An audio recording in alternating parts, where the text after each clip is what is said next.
கர்த்தர் நாமம் உயர்த்தப்படுவதாக. இன்னைக்கு கூட ஒரு கேள்விக்கு பதிலா ஒரு பொருளை நம்ம பார்க்க போறோம் இந்த சிலுவை தியானத்துல. இயேசுவுக்கு மரண தண்டனை வழங்கப்பட்டது ஏன்? இதோடைய கேள்விக்கு நம்ம பதில பார்க்க போறோம். இயேசு கிறிஸ்துவுக்கு மேல பொறாமை கொண்ட இந்த யூத மத தலைவர்கள் என்ன பண்ணாங்க அப்படின்னா, யூதாஸ் மூலமாக அவரை கைது செய்தார்கள். கைது செய்து அவரை ஆலோசனை சங்கத்துக்கு முன்பாக நிப்பாற்றினார்கள். அந்த ஆலோசனை சங்கத்திற்கு சனகிரிப் சங்கம் என்று பெயர். அங்கே நிற்க செய்து இயேசுவுக்கு விரோதமா அநேக குற்றச்சாட்டுகளை வைக்கிறாங்க. இயேசுவிடம் கேட்கிறார்கள், நீர்தான் கிறிஸ்துவான்னு. அவர் ஆம் என்று சொல்லுகிறார். நீ சொல்லுகிறபடிதான் என்று சொல்லுகிறார். இவர்கள் தேவதூஷணம் சொன்னதாக சொல்கிறார். ஏனென்றால் ஒரு மேசியா ஒரு ராஜாவாக வருகிறவர் எப்படி வருவார்? பயங்கரமா வருவார், சாதாரண ஒரு ஃபேமிலியில வருவார் அப்படின்னு சொல்லிட்டு அவர்கள் பல கற்பனைகளை வைத்திருந்தார்கள். தேவதூஷணம் சொல்லுகிறார் என்று சொல்லி அவரை மரண ஆக்கினைக்கு பாத்திரவான் என்று அவர்கள் ஆலோசனை சங்கத்திலே முடிவெடுக்கிறதை பார்க்கிறோம். ஏனால் தேவதூஷணம் என்பது அந்த காலத்திலே மிக மிக பெரிய தண்டனைக்குரிய ஒரு குற்றமாக காணப்பட்டது. புதிய பிலாத்து தான் அங்க கவர்னரா இருக்காரு. அவர் என்ன பண்ண மாட்டார், அதை ஏற்றுக்கொள்ள மாட்டார். அப்போ என்ன பண்றாங்கன்னா, இவர் யூதருடைய ராஜா என்று தன்னை சொல்லி கொண்டார் என்று அவர்கள் சொல்லுகிற குற்றச்சாட்டை நம் லூக்கா எழுதிய சுவிசேஷம் 23ஆம் அதிகாரம் 2ஆம் வசனத்துல பார்க்கிறோம்.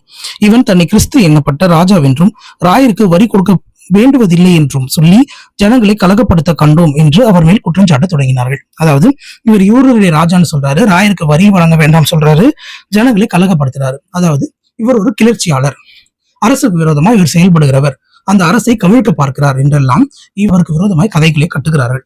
இதை பிலாத்து கேட்டு என்ன பண்றாரு அப்படின்னா கொஞ்சம் பயப்படுறாரு.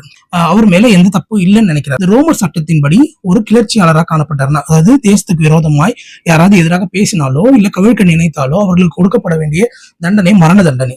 அது பல விதத்துல கொடுக்கப்படுவாங்க. இருக்கிறதுலே இழிவானவர்களுக்கு, அடிமைகளுக்கு கொடுக்கப்பட வேண்டிய தண்டனை தான் சிலுவை தண்டனை. ஆலோசனை சங்கத்தார் பிரதான ஆசிரியர்கள் எல்லாரும் இவரை ரொம்ப இழிவாக நினைத்தனால அவரை என்ன பண்ணணும், சிலுவையில் அறையணும், ஒரு இழிவான தண்டனை தான் இவருக்கு கொடுக்கணும் அப்படின்னு சொல்லி மேல் விலாசத்தை எழுதுறாங்க.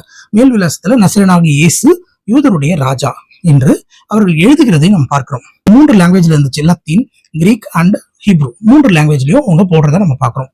இது எதுக்கு போட்டாங்கன்னா, அவர் மரண தண்டனை எதற்காக வழங்கப்பட்டது, அவர் தன்னை யூதருடைய ராஜா என்று சொல்லிக் கொண்டதுனால வழங்கப்பட்டது என்பதை காண்பிக்கும் பொருட்டாக அவர்கள் அந்த காரியத்தை போடுறாங்க. நம்ம கூட ஜீசஸ் பிலிம்ல எல்லாம் பார்த்திருப்போம், INRI அப்படின்னு போட்டிருப்பாங்க.